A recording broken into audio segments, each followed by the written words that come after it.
কৃষ্ণ জয় গুৰু শঙ্কৰ সৰ্বগুণাকৰ যা কেৰি নাহিকেও পাম তোহাৰি চৰণকো ৰেণু শতকোটি বাৰে ককৰহু প্ৰণাম তোহাৰি চৰণকো ৰেণু শতকোটি বাৰে ককৰহু প্ৰণাম। পুনৰবাৰ আপোনালোকৰ চৰণত আমাৰ সেৱা জনাইছোঁ। আমি আজি শ্ৰীমদ ভাগৱত শাস্ত্ৰৰ পাঠ আৰু পদৰ অৰ্থৰ উদ্দেশ্যে একাদশ খণ্ডটি আগবঢ়াবলৈ যত্ন কৰিছোঁ। আজি পাঠ আগবঢ়াবলৈ আমাৰ মাজত আমাৰ অতিকে শ্ৰদ্ধাৰ ৰাকেশ গগৈ বাপজনা উপস্থিত আছে।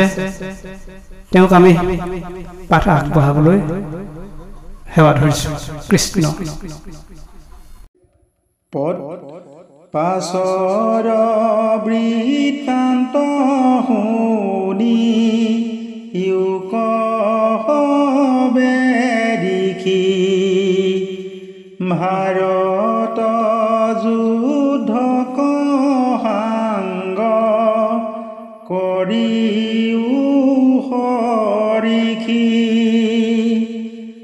দ্বাৰকা কজাইবে লাগি চিন্তি চক্ৰ পানী যুধিষ্ঠিৰ নিপতিত লৈলন্ত মেলানি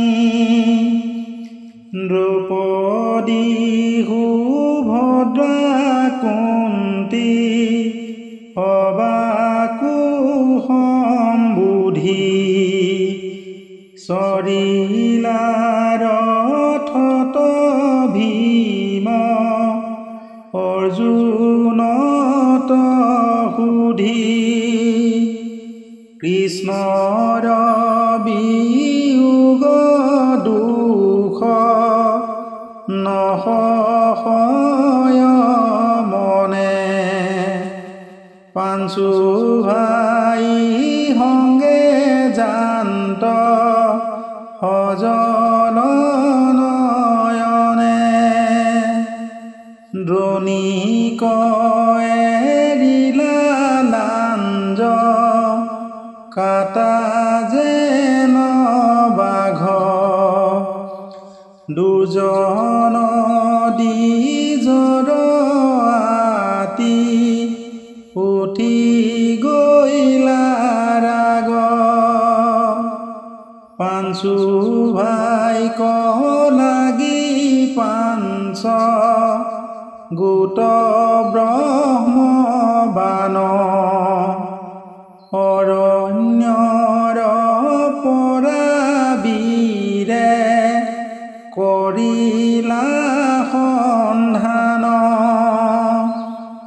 উত্তৰাৰ গৰ্ভে আছে পাণ্ডুৰ সন্ততি হানিলা গোটেক ব্ৰহ্ম অষ্টতাংক প্ৰতি অপাণ্ডৱা পৃথিৱীক ৰিবুৱাজি বুলি আকস্মিতে পাঞ্চু ভাই দেখে মাথা তুলি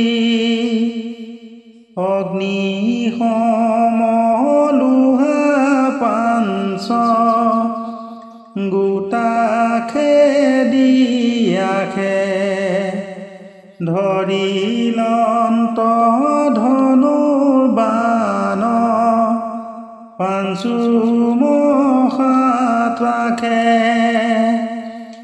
দেখি খেপিলন্ত চক্ৰ হৰিয়াতি ৰাগি ভস্ম ভৈল ব্ৰহ্মাস্ত্ৰ কৰতে লাগি উত্তৰা দে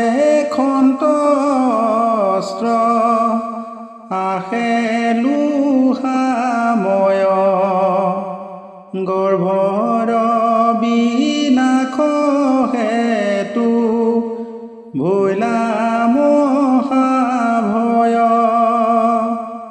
দিলন্ত লবৰ আতি বিবল স্বভাৱে ত্ৰাহি ত্ৰাহি কৃষ্ণ বুলি পৰিলন্ত পাৱে খেদিয়াহে কিবা অস্ত্ৰ গোট মুক প্ৰতি কৰা পৰিত্ৰাণ বন্ধু মাধৱ সম্প্ৰতি হেৰাহি পাইলে মোক দুৰন্ত মৰণে অভয় চৰণে প্ৰভু পকিলো হৰণে অগতিৰ গতি মোক কৰা পৰিত্ৰাণ তুমি বিনে ৰাখন তানে দেখো নাথ আন নাহি চিন্তা মৰু মই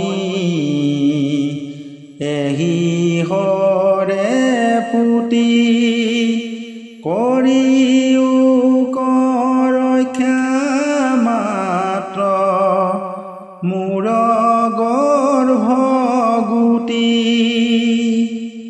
এহি বুলি কান্দন্ত কৃষ্ণৰ পাৱ চুই গৰ্ভত লাগিল আহি ব্ৰহ্মাস্তৰ জুই দেখিয়াথে বেথে তাক নাথৰি ঋষিকেশ গদাধৰি উদৰত ভৈলন্ত প্ৰবেশ ভাঙিলন্ত ব্ৰহ্মাস্তক গদায়ে কোবাই জীয়াইলন্ত শিশুক মৃত দৃষ্টি চাই পূৰ্ণ দশ মাখ শিশু লভিলা চেতন মহাপুৰুষক তৈতে ভৈলা দৰ্শন অঙ্গুষ্ঠ প্ৰমাণ তনু মহাসুকুমাৰ শ্যাম তনু পীত বস্ত্ৰে আতি জাতিস্কাৰ তৰিত জৰিত যেন নৱঘন খণ্ড মকৰ কুণ্ডল কান্তি প্ৰকাশিত গন্ধ কণ্ঠত কৌস্তভ মণি যেন নৱ সূৰ্য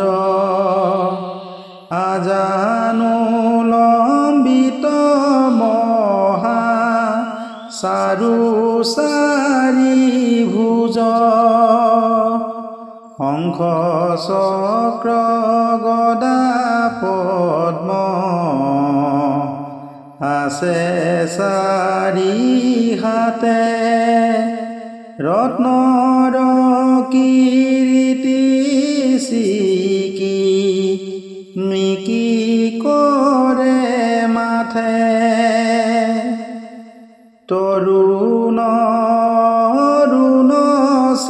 আৰু পংকজলোচন প্ৰকাশে উন্নত নাখা প্ৰসন্ন বদন কুণ্ড কৰি দখনই সততাতে শাখ কৰৈ ৰত্নময় হাৰ হিয়াত প্ৰকাশ কেউৰ কংকন তাতে ঋণী জিনি ধনী কটিত কনক কাঞ্চি জলকে কিংকিণী লুটে পাত পিত ভূনি পাৱত প্ৰভুৰ চৰণ পংকজে ৰঞ্জে ৰত্নৰ নূপুৰ কৃষ্ণ পুনৰবাৰ আপোনালোকৰ চৰণত আমাৰ সেৱা আগবঢ়াইছোঁ। আজি পাঠ কুন্তীৰ ষ্টল আৰু ভীষ্মৰ মুখ্য লাভ। এই পাঠৰ পদৰ অৰ্থৰ কাষলৈ যোৱাৰ আগে আগে আজি আপোনালোকলৈ আমি কেইটিমান তত্ত্বগত আলোচনাৰে আপোনালোকৰ কাষলৈ আহিছোঁ।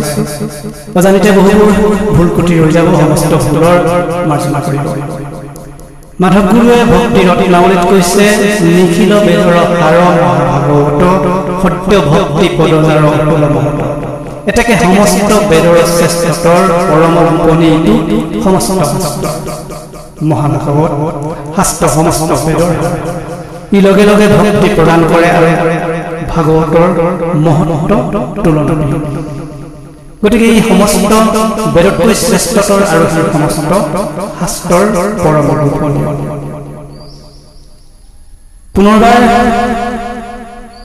ভাগৱতত গুৰুজনাই কৈছে, জানে কিছু শাস্ত্ৰ অতি অজ্ঞ নহি কয়, তত্ত্বজ্ঞানী নহিকে পৰীক্ষ নজানয়, ইটো মধ্যৱৰ্তী অধ্যৱৰ্তী যায়, কোটি জন্মে তাৰো নিস্তাৰ। শাস্ত্ৰ জানিলেও তত্ত্বজ্ঞানী নহলে মানুহ মুক্ত হ'ব নোৱাৰে। তত্ত্বজ্ঞানী নহলে মানুহে কোটি জন্মটো নিস্তাৰ। মানুহে মুক্তি লাভ কৰিবৰ কাৰণে কৃষ্ণৰ ভক্তি হ'ল ইয়াৰ পৰম উপায়। কিন্তু কৃষ্ণক শুদ্ধকৈ চিনি পাব লাগিব। মাধৱ পুৰুষে পুনৰ ভ্ৰক্ষাত কৈছে, সবদ ব্ৰহ্মৰ পাৰ ভৈল যিটো, কৃষ্ণত ভক্তি নাই তাৰ মাথো শ্ৰম, শ্ৰমে মাত্ৰ পাৱে ৰাখে যেন বাজে। অৰ্থাৎ যিসকলে কৃষ্ণক তত্ত্বজ্ঞান বুজোৱা শব্দ বুলি বিশ্বাস নকৰি কৃষ্ণক এজন ব্যক্তি হিচাপে বিশ্বাস কৰে, সেইসকলে কৃষ্ণক ভক্তি কৰিব লাগিব। সেইসকলে শাস্ত্ৰ পঢ়োতে যিটো শ্ৰম কৰে সেইটো বাজি গাই পালন কৰা শ্ৰমৰ দৰেহে হয়। গতিকে বৰ্তমান ভাগৱত বুজিবৰ বাবে সকলো প্ৰকাৰৰ অন্ধবিশ্বাস বাদ দিব লাগিব। সকলো কথা যুক্তিৰে চালি জাৰি প্ৰকৃত সত্য উদ্ঘাটন কৰিব লাগিব, কাৰণ সত্য ঈশ্বৰ। ভাগৱতত কৈছে, আনহবে মিছা তুমি সত্য ভগৱন্ত, তোমাকেহে জানি মহামহন্তে সেৱন্ত। অৰ্থাৎ আন সকলোবোৰ মিছা, সত্যই ঈশ্বৰ। সেইকাৰণেহে মহন্তসকলে ঈশ্বৰক সেৱা সদায় সত্য কৰ্ম কৰিলেহে সত্য ঈশ্বৰক দেখা পোৱা যায়। সত্য কৰ্ম নকৰিলে মহাপণ্ডিতেও ঈশ্বৰক দেখা নাপায়। অথচ সত্য কৰ্ম কৰিলে মহামহৰ্ষিও ঈশ্বৰক দেখা পায় বুলি শাস্ত্ৰই জনাইছে। আৰু এই সত্যকে প্ৰকাশ কৰিবলৈ হয়তো এই মহাশাস্ত্ৰভাগিত প্ৰথম স্কন্ধতেই দেখা গ'ল অন্যতম শ্ৰেষ্ঠ মহাকাব্য মহাভাৰতৰ আশ্ৰয় লৈ ইয়াৰ দ্বাৰা তত্ত্ব জ্ঞানেৰে কলিযুগত জগতৰ মংগল তথা কল্যাণ সাধন কৰিবলৈ চেষ্টা কৰিছে।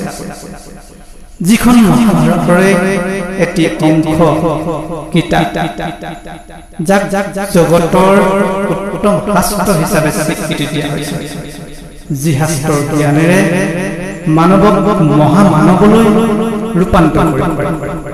আমাৰ প্ৰশ্ন হয়, এই মহাকাব্য মহাভাৰতৰ ওপৰত এই মহাভাৰত প্ৰকৃততে ক'ত কেতিয়া কেনেকৈ এইখন যুদ্ধ অৱতাৰণা হৈছিল, নতুবা প্ৰকৃততে এইখন যুদ্ধ মানৱ জাতিৰ জ্ঞানৰ বাবে নে এই যুদ্ধ বাস্তৱিকতে সেই বাস্তৱ?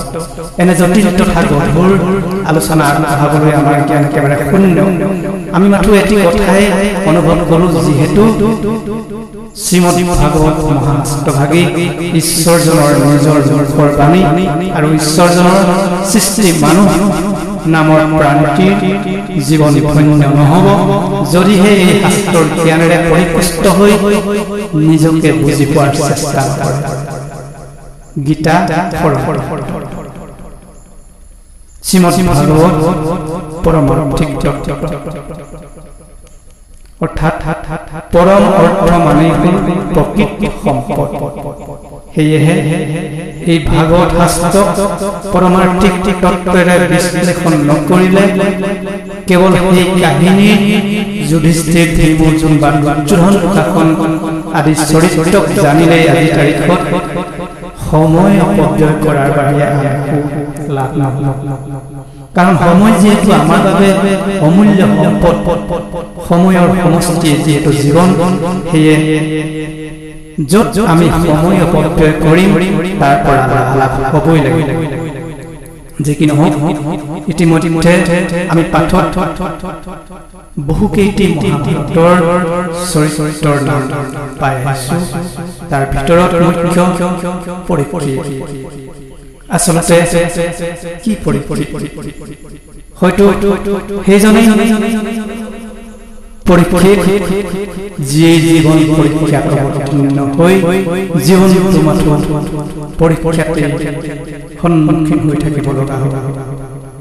আৰু এনে পৰীক্ষাত উত্তীৰ্ণ হ'লেহে এদিন জীৱনৰ মায়ামোহৰ পৰা নিজকে আঁতৰাই হৃদয়ত ভক্তিৰ গংগা বোৱাই ঈশ্বৰৰ ওচৰত আত্মসমৰ্পণ কৰিব পাৰিব।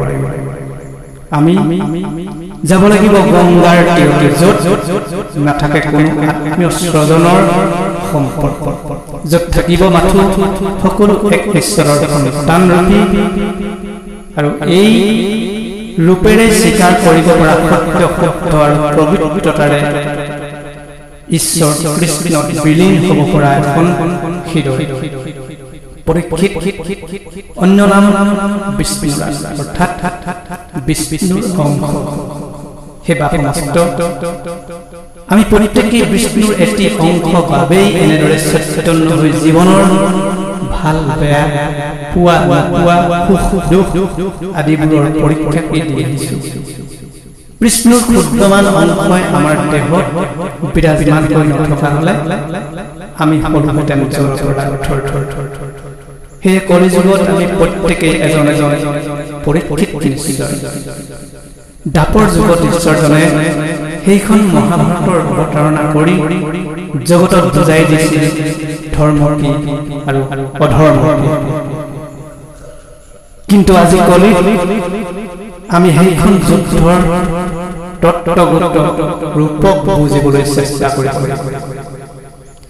কলিত সেইখন মহাভাৰতৰ যুদ্ধৰ প্ৰতিটো চৰিত্ৰক বিচাৰিব লাগিব আমাৰ দেশ ৰাজ্য। দেহৰ মাজত লুকাই থকা দুৰ্যোধন শাসন, শকুনি, কৰ্ণ, যুধিষ্ঠিৰ, ভীম, অৰ্জুন, নকুল, সহদেৱ আদি প্ৰতিটো চৰিত্ৰৰ অনুসন্ধান কৰিব পাৰিলেহে আমি ভাগৱত শাস্ত্ৰৰ দৰে মহাশাস্ত্ৰৰ জ্ঞান লাভ কৰি এক পৰিশীলিত জীৱন লাভ কৰিবলৈ সক্ষম হ'ম আৰু মৃত্যুক জয় কৰিবলৈ নিশ্চয় সক্ষম হ'ম। অৰ্থাৎ মৃত্যুলৈ থকা ভয়ে আমাক তিল মানুহ ক্ষতি কৰিব। দেহে হয়তো ধৃতৰাষ্ট্ৰ, এই দেহতেই লুকাই আছে কুৰুক্ষেত্ৰ আৰু ধৰ্মক্ষেত্ৰ। এফালে পাণ্ডৱ এফালে কৌৰৱ চকু থাকিও অন্ধ হৈ মাথো হিংসা দেশ কপটতাৰে ভৰপূৰ এখন হৃদয় লৈ আমি জন্ম দিওঁ দুৰ্যোধন দুঃশাসনক কাষ চাপো সপোনিৰ দৰে উৎপত্তি সম্পন্ন আনফালে দেহতে থকা সেইজন যুধিষ্ঠিৰক প্ৰশ্ৰয় দিবলৈ জীৱৰ বিদুৰজনে প্ৰতি মুহূৰ্ততে সকীয়াই থকাৰ পাছতো ৰাজসিক আৰু তামসিক গুণৰ কবলত অহংকাৰ কথা হিংসাকেই পৰম সম্পদ বুলি পৰম সম্পদ কৰি এক অন্ধ জীৱন কটাই আহিছে আত্মাই সত্য আত্মাই সত্য আত্মাই পবিত্ৰ আত্মাই চিনি পাই পৰমাত্মা সেইজনেই আমাৰ দেহ ৰাজ্যৰ যুধিষ্ঠিৰ যিয়ে ধীৰ স্থিৰ যিয়ে সত্য শুদ্ধ যিয়ে পবিত্ৰ যাৰ নাম ধৰ্ম সেইজন আত্মাৰূপী যুধিষ্ঠিৰক চিনি পালে এই দেহলৈ আহিব ভাত ভাতি স্বৰূপ উদাৰ তথা বিশালতাৰ গৰাকী যাৰ নাম যাব ভীম উদাৰ আৰু বিশালতাৰে পৰিপূৰ্ণ মনৰ গৰাকীজনক হাতত থাকিব অদম্য শক্তি জগতৰ কোনো শক্তিয়ে পৰাজয় কৰিব নোৱাৰিব এয়াই জানো ভীমৰ বৰা আত্মদৰ্শন দেহৰ এক পৰম শক্তি যাৰ দ্বাৰা ঈশ্বৰক চিনি পাব পাৰি যাৰ দ্বাৰা ঈশ্বৰক জয় কৰিব পাৰি যাৰ দ্বাৰা ঈশ্বৰৰ লগত বন্ধুত্ব কৰিব পাৰি সেইজনেই দেহ ৰাজ্যত জগাই থকা অৰ্জুন যাৰ নাম ধনঞ্জয় অৰ্থাৎ পৰম ধনক জয় কৰিবলৈ সক্ষম হৈছিল সেইজন ধনঞ্জয় আৰু পৰম ধন ঈশ্বৰক জয় কৰি গোটাই দিছিল দেহৰ মন বুদ্ধি চিত্ত আৰু অহংকাৰ দেহৰ চাৰিটা ঘোঁৰাৰ লেখা সেইজন ঈশ্বৰক গোটাই দিছিল বিবেক নামৰ চাবুক সেইজন ঈশ্বৰ জীৱন যুদ্ধৰ ৰথৰ সাৰথি কৰি জগতক বুজাই দিলে ধৰ্মই ঈশ্বৰ নকুল ন্যায় নীতিক যিয়ে সাৰোগত কৰি জীৱন ধন্য কৰিছে সেয়ে নকুলতকৈ সুন্দৰ সহদেৱ সৎ আচাৰ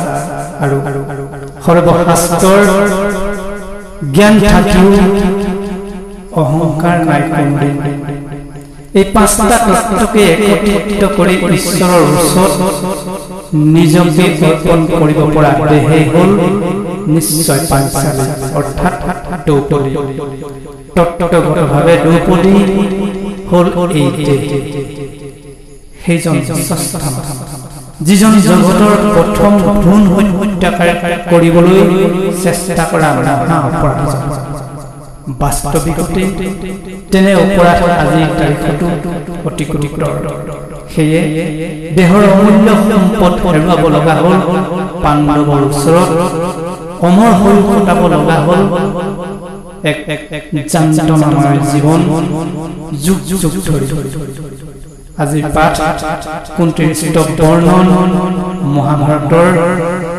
নাৰীসকলৰ চৰিত্ৰৰ ভিতৰত অন্যতম কুন্তি যি সাত্বিকতাৰ প্ৰভাৱত বিবাহ পাশত আবদ্ধ হোৱাৰ আগতেই ঈশ্বৰ তুল্য ঋষিৰ পৰা আশীৰ্বাদ লাভ কৰাৰ লগতে মূল্যৱান মন্ত্ৰৰ গৰাকী হৈ দেৱতাক সন্তুষ্ট কৰিব পৰা গুণসম্পন্ন নাৰী হিচাপে খ্যাতি অৰ্জন কৰিছিল কিন্তু সেইগৰাকী সতী নাৰীয়ে তেনে মহত্ব সম্পন্ন মন্ত্ৰক অপব্যৱহাৰ কৰাৰ বাবে জন্ম হৈছিল কৰ্ণৰ দৰে দুৰ্ভগীয়া মিথ্যাচাৰী আৰু অযোগ্য সন্তান যিজনে প্ৰতি মুহূৰ্ততে পাণ্ডৱৰ সৈতে মাথো যুদ্ধ কৰাৰ চেষ্টা কৰে অৰ্থাৎ যি মুহূৰ্তত যেতিয়াই যেনেকৈ মন যায় তেনে কাম কৰিলে তাৰ পৰা ভাল ফল পোৱা নাযায় কুন্তীও হয়তো সেয়াই